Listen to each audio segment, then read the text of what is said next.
Imagine this, trillions of dollars in help are being given to poor countries over decades, yet somehow poverty is still persists, debts skyrocket, and some nations hand their land to foreign powers. Welcome to the dark side of foreign aid.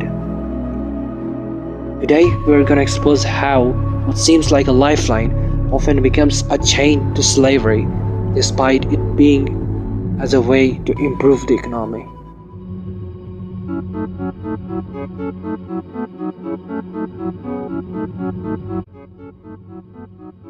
Foreign aid doesn't just fail to end poverty, it can actually make it way worse. Despite over $1 trillion in US aid alone since 1960, many recipient countries have failed to improve themselves and have been stuck in a cycle of dependency, with aid propping up corrupt leaders instead of building real economies. Sounds crazy, right? But it's still, billions of dollars go to governments that siphon it off, leaving the people poorer. Aid creates debt trap where countries borrow big for shiny projects only to lose their assets to some foreign powers. Take Sri Lanka for example. They took Chinese loans for a port, but since they couldn't afford to pay it back, they had to lease it to China for 99 years. In Africa, French aid via CFA franc currency forces 14 countries to deposit half of their reserves in the French bank, meaning they send more money back to Paris than they get it in aid, keeping them economically changed. Do you really think this is a form of help, or is it more a form of control? Now, let's unpack what an aid trap really is.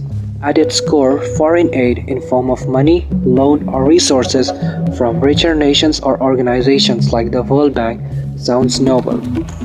Fight poverty, build infrastructure, promote stability. But too often it backfires, creating dependency, debt, and loss of sovereignty. Here's how it happens, step by step. So here's how it works. First, the aid comes in, but instead of fostering self-reliance, it let governments skip tough reforms. Leaders get cash, so why fix corruption or boost local industries? Over time, economies become hooked on handouts, like a drug. Studies show aid can reduce domestic savings by up to 30%. The government relies on foreign cash instead of taxing or investing wisely, thereby creating stagnant growth and perpetual poverty. Also, as the debt piles up, it causes more and more percentage of the GDP to be spent in repaying the debt rather than investing into the economy. This reduces the government expenditure on things like infrastructure, healthcare, R&D, and things like that, which help in actually improving the economy. But this is how aid is given to a country. These things still do not explain how it traps a nation. So let's dive deep. How does it trap a nation? Much of the aid that is given isn't actually aid, it's loan with interest. Recipient countries borrow for big projects, but if the revenues flop, they can't repay. And here comes the trap.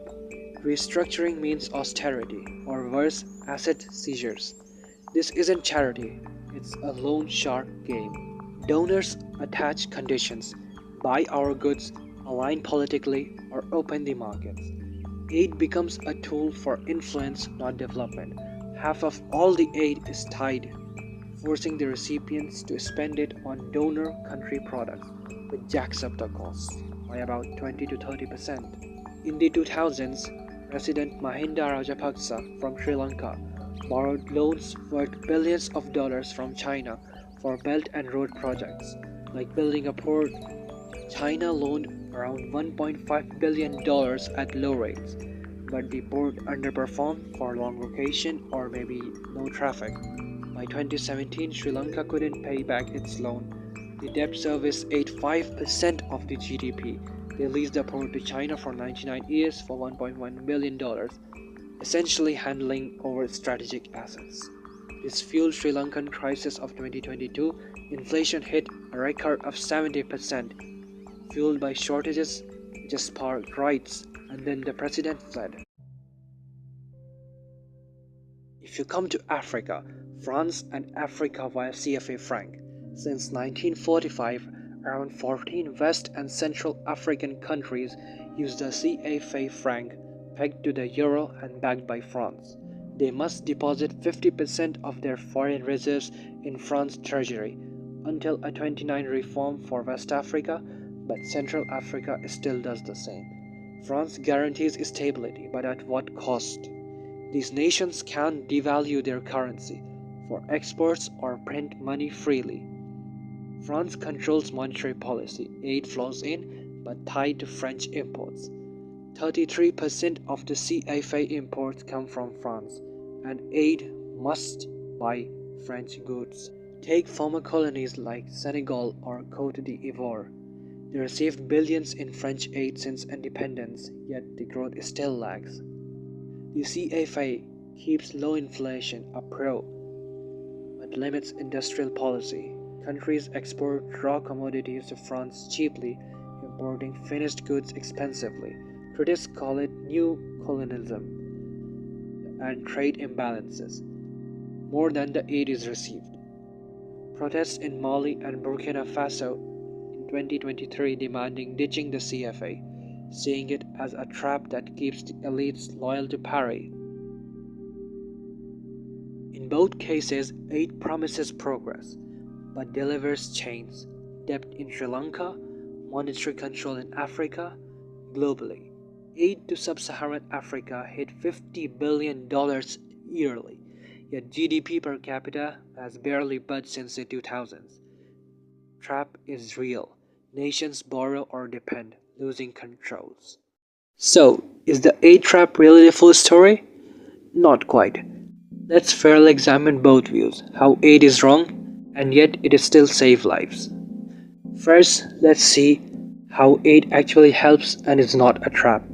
Proponents argue that aid fills the gaps poor countries can't. It boosts health, education, and growth when used right. For example, US PEPFAR aid has saved 25 million lives from HIV or AIDS in Africa since 2003.